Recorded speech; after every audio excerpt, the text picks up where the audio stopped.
World Report on NewsX World. Let's take a look at the top headlines of this hour. Italian Prime Minister Giorgia Meloni has stressed that any EU plan to use frozen Russian assets to aid Ukraine must strictly follow international law and protect Eurozone stability.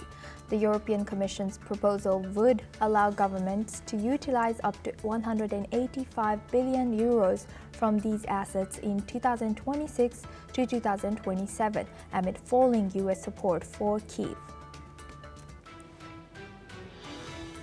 Paris Louvre Museum reopened now, 3 days after the thieves stole historic jewels worth an estimated 88 million euros, which is $102 million. Visitors have now returned to the world-famous museum as authorities continue investigating the high-profile heist.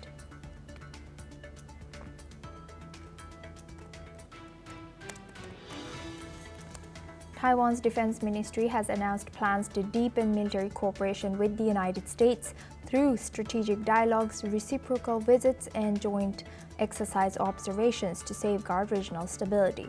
The move comes amid growing Chinese military pressure, with Beijing conducting normalized joint combat patrols.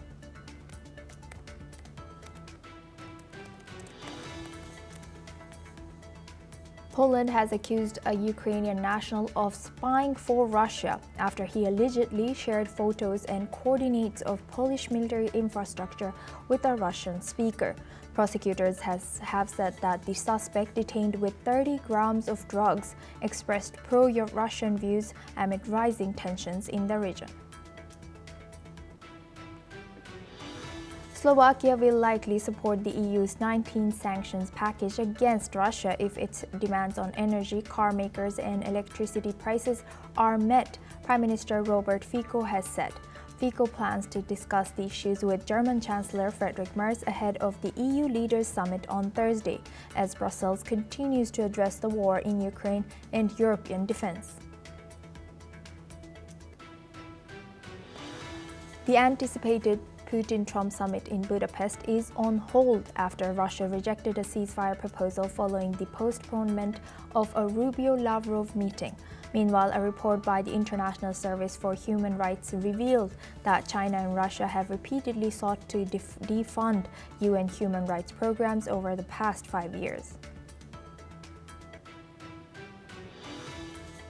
Russian strikes on Kyiv targeting energy facilities killed 2 and ignite fires across nearly half the city's districts. Ukrainian officials say the Putin-Trump summit is shelved after Moscow rejected a ceasefire amid escalating tensions between Russia, the US, and Ukraine.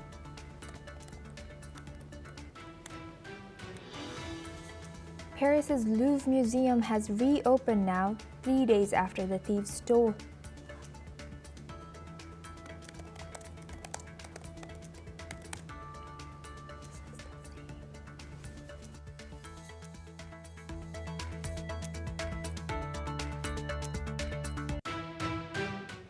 Now we start in the Middle East. On October 22nd,